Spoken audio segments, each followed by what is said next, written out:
Here we go. Good Thanks, morning. Maya. Thank you, Timothy. We start with the introduction By from, Richard Berger. yes, indeed.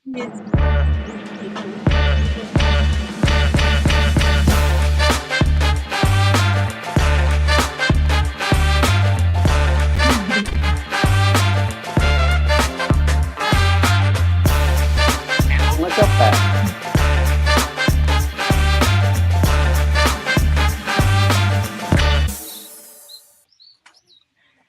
Good morning once again.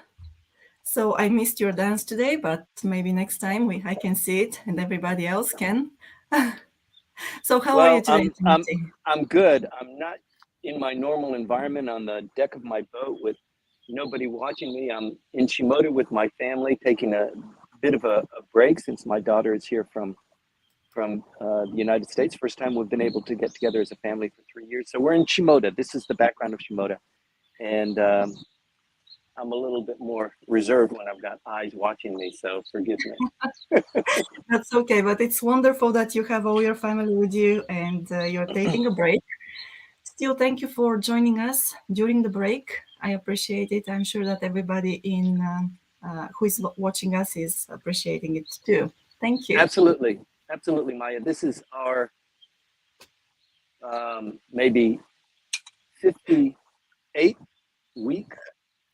I would What is it? say we're close to the 17th. Yes, Yeah, consecutive Sundays. So no matter indeed. what I'm doing, we're always giving this briefing, trying to keep people up to date on what's going on that's important to them in Japanese politics, which can sometimes be very dry and uninteresting, maybe boring, except when you hear it from us, hopefully. Indeed. Thanks to you. It's not boring, it's nuanced, and it's good. Thank you. Thank you. So, there's been a lot going on once again. This is my regular phrase nowadays when we open this live stream. But indeed, the campaign for the election of the upper house has started. We can hear the um, loudspeakers. We can see people running around in cars and trying to persuade everybody to vote for them. So let's start without any further ado. And Thank you very much. yeah, thank you. Okay, the floor is yours. Thank you very much, Maya. Good morning, everybody. Thank you for joining us on our weekly briefing on what's going on in Japanese politics. Prime Minister Kishida is very, very busy. What he has discovered since becoming prime minister about, 8 months ago, is that diplomacy pays big dividends when you're prime minister. He has been really pushing that theme and has been spending more and more time overseas and in international fora than any of his predecessors in recent memory. And as a consequence of that, his approval rating and that of his cabinet has soared. He is, at this stage of the game, the most popular prime minister that we have had, that Japan has had, in about 15 to 20 years. He is scoring extremely high. Some of that is due to what Mr. Abe did and then Mr. Suga. Mr. Suga wasn't there long enough to kind of reap the benefits of many of the initiatives that he launched. And indeed, he's a little bit quiet these days. But Mr. Kishida is in a position to reap a lot of those, even though he really hasn't done a whole lot. He's talked a lot. He's talked a very big game. And he's been somewhat hindered by going too aggressively forward because of the elections that we are in right now. So the election campaigns started on Wednesday. They will go until July 9th, which is a week from today. Is that right? 2 weeks from today. And then the polls will open up for 125 seats of the upper house members. It's somewhat strange that there's so much excitement and so much energy devoted to just 125 seats of the upper house throughout the entire nation. But politics is heavy business here. The upper house, since the terms of the upper house are 6-year terms, and since the half of the members go up for election only every 3 years, the upper house members, and in fact, the theme of the upper house is that they provide stability, they provide continuity even in light of a lower house that might be rather volatile. There might be a lot of factional politics going on there, as there is in the upper house too. But the ship of state is supposed to be guided by a very steady hand provided by the upper house. It's kind of not. Many of the people who run for and are elected to the upper house haven't been able to make it in the rough and tumble war of the lower house. So you receive a lot of candidates who are authors, movie stars, sports figures who have a wider appeal, but not so much professional acumen in politics as you might find, especially after 2 or 3 terms in the Diet for the lower house members. Nevertheless, 125 seats are up for grabs. You will have noticed this as you walk through the neighborhoods. You see these large billboards that have numbers on them, and those went up maybe Tuesday, and then on Wednesday, when campaigning starts, then the candidates' names get slapped up there. On a rotating lottery basis, the number that they receive for their picture is drawn in the central election committee. So you don't get the center spot, you don't get the number 1 spot. You can't define that. You get your picture, you put as many of those pictures out as your campaign can pay for, but the position on the board is supposed to be non-suggested. But they're all over town now, and so keep your eye out for them, and they will tell you how many candidates are in that particular district. So it's something to keep an eye on. It's something to be interested. It's somewhat interesting, especially since the sound trucks that travel through the neighborhoods pretty much force you to be aware that there is an election campaign going on. It's not a large campaign, as I said, and some districts might have only 3 candidates vying for 1 seat. Currently, there are about 500 and let me see, what was it? 545 candidates for the 125 seats that are open. So that's a lot of candidates per seat, but it's really grouped around a couple of very important districts that you need to keep your eye out on. Those are the really hotly contested seats where there might be 2 or 3 seats in a particular district. Of the 125 seats that are open, 31 of these are single seat districts. That means that there's one candidate. I'm sorry. There can be candidates from, the LDP, from Komeito, from any of the 9 parties who are hoisting candidates. But many of the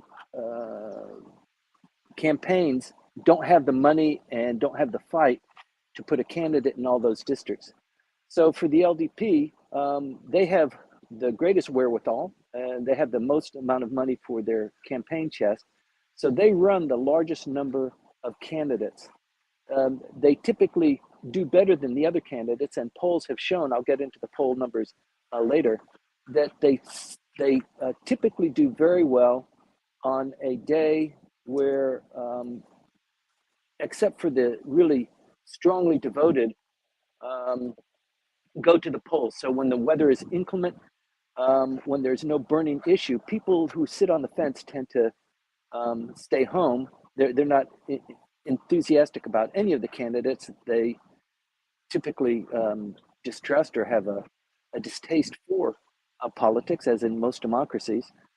But if there's a fiery issue, if something's burning, if something happened recently, and they come out in numbers, the largest percentage of voters are those that are non-committed. They're not voting for LDP. They're swaying and voting basically on issues that come up. The prime minister is in a bit of a bind because the economy is beginning to tank. The inflation rate has risen again for May. The numbers came in for May just this last week. Forgive the wind here. You can hear a bubbling brook in the background too. This is a nice place to do this broadcast. The numbers came in for the inflation numbers for May came in. It's 2.1%. Mr. Kuroda, the president of the Bank of Japan, has been trying to achieve a 2% inflation rate for several years.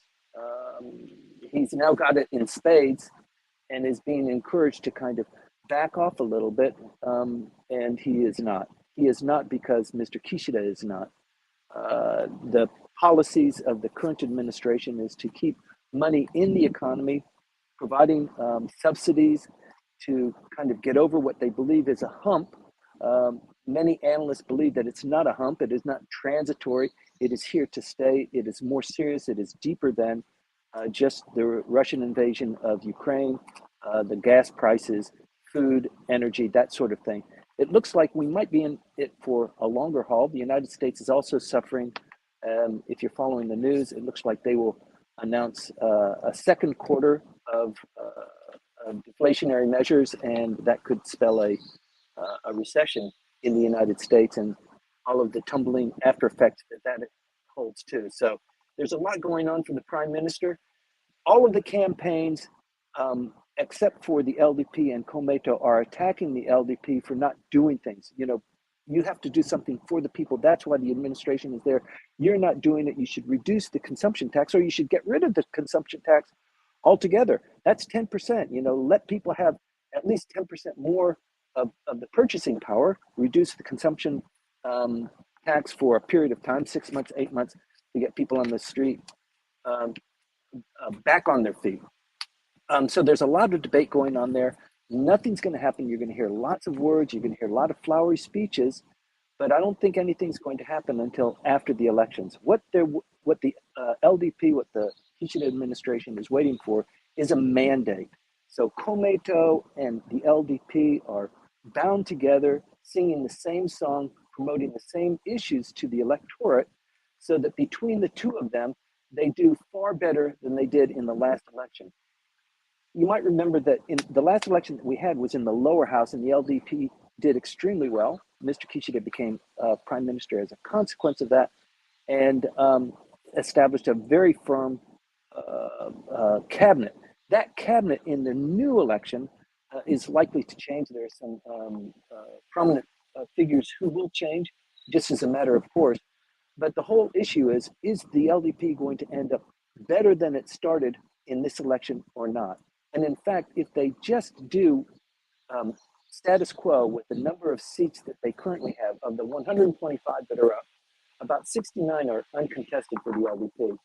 But if they don't do better than that, far better than that, I think they will be criticized as being unsuccessful, and that the LDP doesn't have a mandate. That doesn't seem very likely.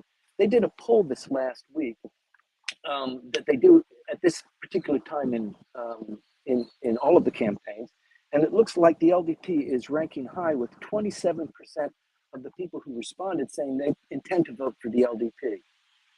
Number two, when they asked the question, who do you intend to vote for at this particular point in time, the Constitutional Democratic Party, which is the number two, it's the number one opposition party, only 5.1% said we intend to vote for the Constitutional Democratic Party. So the division between the LDP and the number one opposition party, that gap between 27% and 5.1%, that's huge. And they're the number one opposition.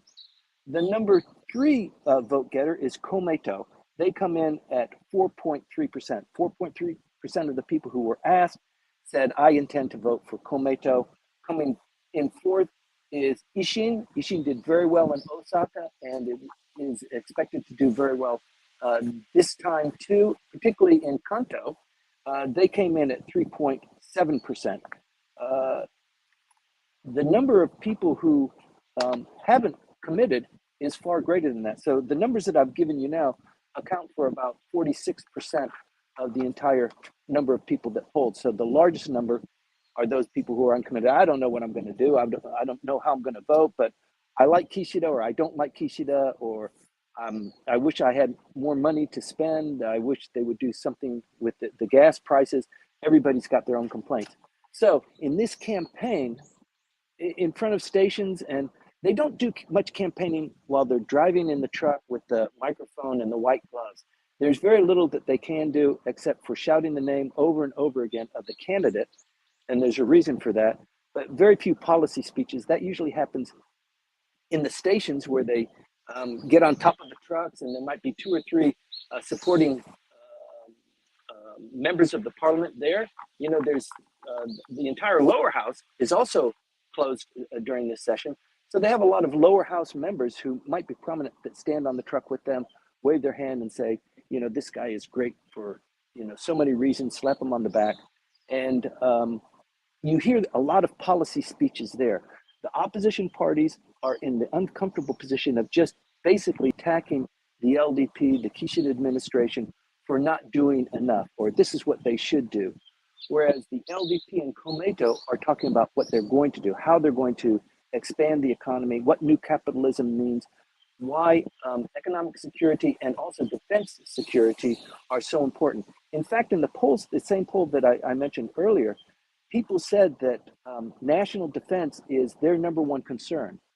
It's kind of the flavor of the month because in recent polls, it wasn't national defense wasn't the main concern. It was usually the economy. It's almost never revision of the Constitution. But right now it is national security, and it is for a bunch of different reasons. One of the reasons is, as you might recall, Mr. Kishida sprang the idea maybe two and a half months ago that Japan should boost its defense spending from 1% of GDP to 2%. And over that period of time, the issue has been massaged, it's been mentioned, it's been vetted, and it looks like it's going forward. It, in fact, has become a campaign pledge that we will expand our defense spending and our ability to protect this nation from 1% of GDP to 2% of GDP. In connection with that, there was also this story about what are we going to do with this 2%? How are we going to embellish our capabilities? And there was this story that came up about submarines. Let's have more submarines. Let's have newer submarines. Let's have nuclear powered submarines. So Japan is not well known in the world for building submarines. It got into a bid proposal competition maybe 2-3 months ago that it lost. So having more submarines, more sophisticated submarines, it's like a system. It's not just buying a couple of submarines. You have to have the bases and all of the infrastructure that requires that. And you can see that the Japanese defense capabilities are looking to be vastly expanded. Some of that means more reliance on the United States because they have their nuclear capabilities, and Japan benefits from that nuclear umbrella provided by the United States. It does create a couple of problems. It creates problems in Okinawa because that is the area that hosts most of the US bases, not all of them, but probably about 90% of them for the entire archipelago. So Mr. Kishida is in a bit of a bind there. Number one, because he has to increase deterrence towards North Korea in particular, but also towards China and Russia. Russia has made a lot of suggestive moves. They circumnavigated Hokkaido, you might have seen, with a surveillance ship just this last week. Very provocative. It's something of a pattern. You know, the Chinese Air Force was doing that in Taiwan as well.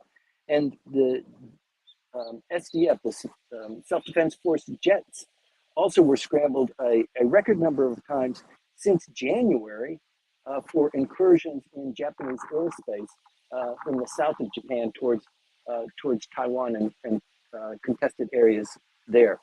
So the tensions are beginning to rise, and Japan definitely is in a position to do something about it. And the population, more importantly, is becoming a little bit more attuned to what we need to do as a country to safeguard our livelihoods, our national security, and that sort of thing. So changes are definitely afoot. There are a couple of problems here with Mr. Kishida. You remember he's from Hiroshima, and Hiroshima was, of course, the site of the first atomic bombing. And he is going to host the G7 meeting there in May of next year and pushing for nuclear non-proliferation. So it's difficult for him to push for nuclear non-proliferation at the same time that he's trying to have a little bit more wherewithal and a little bit more throw weight in terms of defending first strike capabilities, for example. First strike capabilities is also a campaign pledge of the LDP. does not necessarily imply nuclear strike force. You don't need nuclear for first strike, but first strike capabilities are, as I think everybody in this channel knows, are far more expensive than just contemporary military forces, naval forces, that sort of thing. First strike is at a different level. So I think the Japanese government is in a process now of evaluating where they're going to spend that money, how they're going to do it. Is Japan ready to host nuclear weapons brought on by the United States? Is it willing to acknowledge that they're being stored in Japan? Two kind of issues that are very touchy, that I think probably most people would acknowledge are already happening, but in the public venue, you won't have any acknowledgement of that. But the United States definitely is armed to the teeth, and since they have a huge base, several huge bases in Japan, the natural conclusion is to assume that they do have those capabilities. The other thing that is a bit of a pressing issue for Mr. Kishida is North Korea. They've fired 28 rockets since January. That's a huge number of rockets. These are tests. These are refinements of ballistic capabilities. I think they've kind of got that down. They're now starting to focus on the payloads. What is the warhead? One of the missile tests was for multiple entry delivery, which is very frightening. Missiles launched from North Korea can be in Japan in minutes, so very little reaction time, especially when they have multiple warheads. So the suspicion now is that rather than North Korea exploding a far more powerful thermonuclear weapon, which it did in, I think, 2017 was the last test that they had, it will be a smaller thermonuclear test for smaller tactical weapons. It looks like our great leader has convened a meeting of his military tribunal that decides this sort of thing. Let me see, they met just this last week, and in 2017, they met about 30 days before they had the last nuclear explosion underground. And so the suspicion now is that since they've met again, they haven't met in a year. They met, they had pictures, it was a 2-day meeting. Looks like they've made plans for something we really don't know about. But if history is any guide, within a month, they detonated something. We've got the elections coming up on the 10th. I think things are building up there. The world's eyes, maybe just this room is focused on the elections. But I think many people in the world are also focused on the Kishida administration. He's coming up, he's positioned himself to be kind of the spokesman for Asia. That's what he's being developed as. He left for Germany today. He is attending the G7 in Germany today and tomorrow, and then he goes to Spain to co-host with South Korea, Australia, and New Zealand as partner nations the NATO summit, which is a pretty big deal. NATO members, we're not NATO members. New Zealand, South Korea, Australia are not NATO members. NATO members are required to spend 2% of their national budget on defense. Not all of them do, but the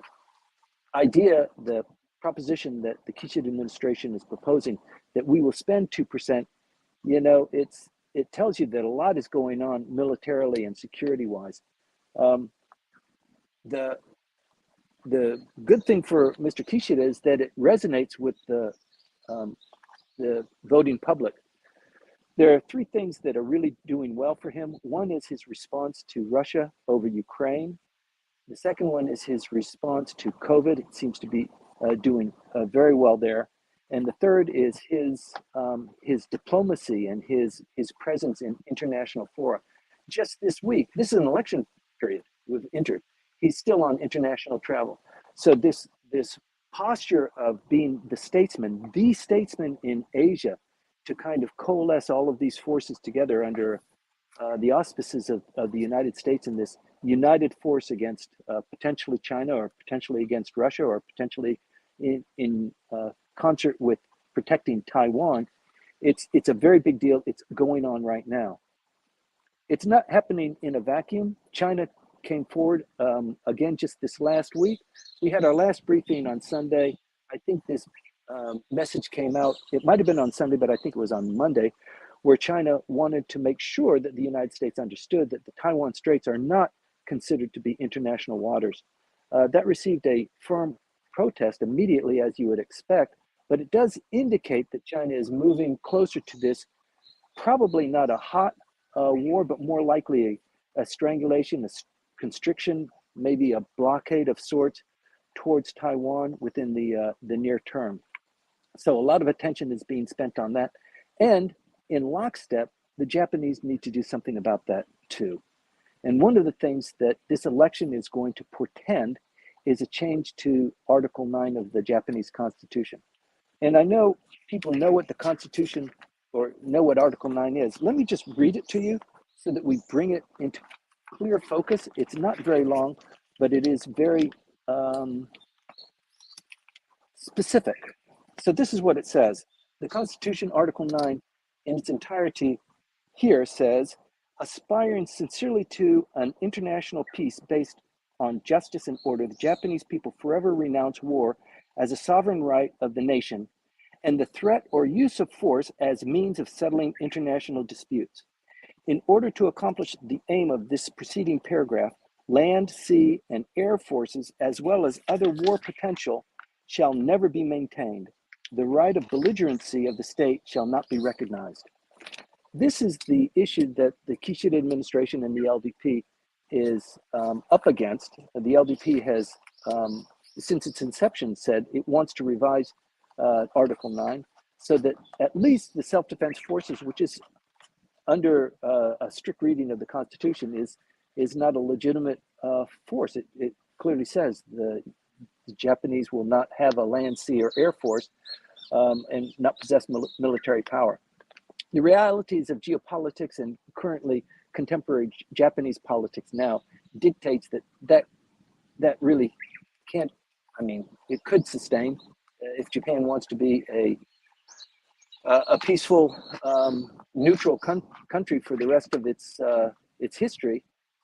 But it just doesn't seem that is the direction that we are going in, not with the volatility of the region. So there is a lot going on there. After the election, guaranteed, Mr. Motegi said it just this last week, we will be moving swiftly towards constitutional revision. He's joining forces with Ishin, with the Democratic People's Party, with Komeito. Komeito is dragging its feet a little bit, but with the LDP. If those four parties can come together after the election and dominate 2/3 of the votes in the upper house, then a constitutional revision amendment will be provided by the LDP. That is definitely in the works. And it could be that this time next year, the Constitution is revised and we're off to the races. There's no looking back, because once the Constitution is revised, it will continue to be revised. But I think militarily, with the increase in the defense spending, the tensions here, there's a lot at stake. But I think actually this is the direction Japan is getting ready to go to. I think I've covered most of those issues. I've gone on almost 25 minutes here. I don't want to bore you too much, but you might also remember that in this last week, this was the 77th year for the end of the war in Okinawa.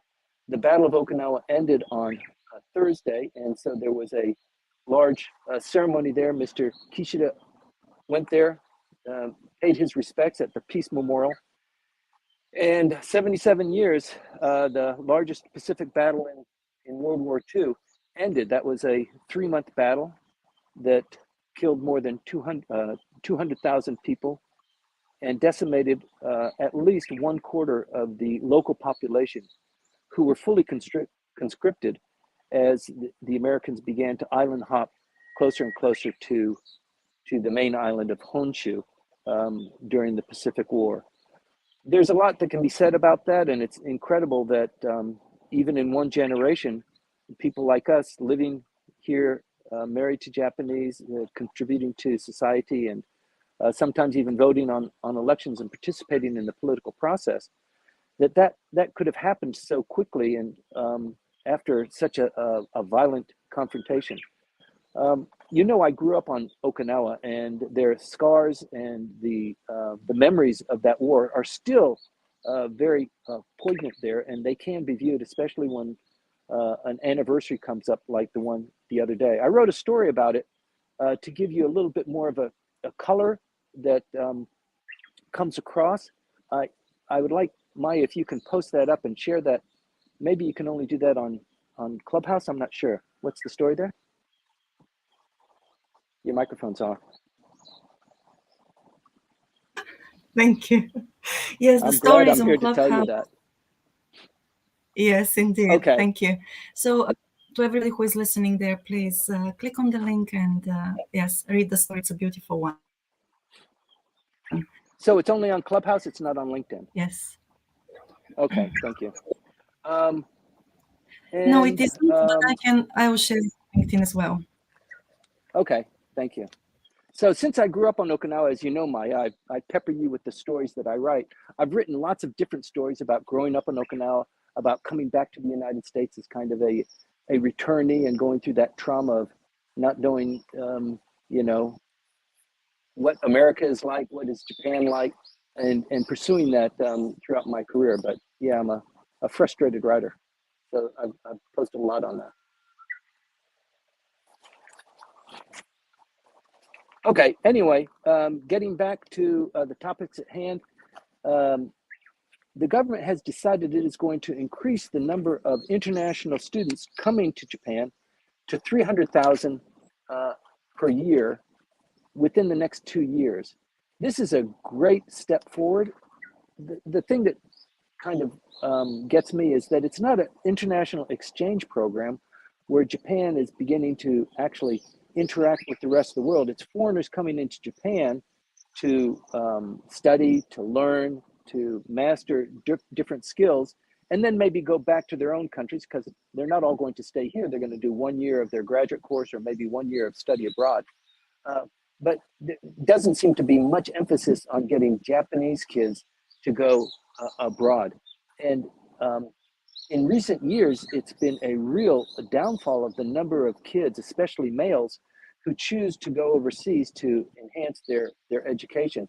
They do that and they risk falling off the train and being 1 year behind all of their other colleagues. So there's a lot going on with regard to startups, with regard to jiggering the economy so that more people can work in digital areas. The government is providing stipends for that. It's trying to kind of trigger this new economy that all of the details actually are a little bit fuzzy. There's a lot of talk on it, but the Prime Minister is promoting it a little bit more vigorously.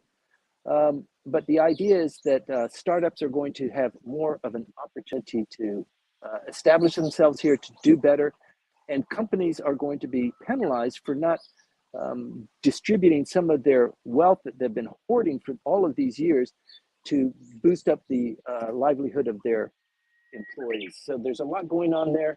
Guaranteed, you're going to see a lot of movement after the election, very soon after the election. So stay tuned for the election summary. Next week, it will be closer to the election than ever before. And then the week after that will be the, is that right, Maya? Is it the 10th? The 9th is, yeah, so it'll be 2 weeks' time. So next week, we'll be able to give you a better vision of what's going on in the elections. And then the week after that will be election day. And we can speculate on what's going to happen and then read it and weep the week later. So that's it for the initial briefing now. I'd like to go into question and answers and hear from the audience on those issues that I might not have touched upon or that I didn't touch upon well enough, and go into a Q&A, Maya. Thank you, Timothy. Well, that was a very good briefing once again. So we're moving to Clubhouse. Wanted to let you know that I shared the link to your story on LinkedIn as well. So everybody who is there, please click on it and have a read. So thank you very much. With this, I'm ending the live stream, and we're going to continue over there on Clubhouse. Okay, I'll Right. sign off here, and then I'll join you and everybody else on the Clubhouse side. Yes, please. Great. Okay. Thank you, Maya. Thank you for Thank hosting this room.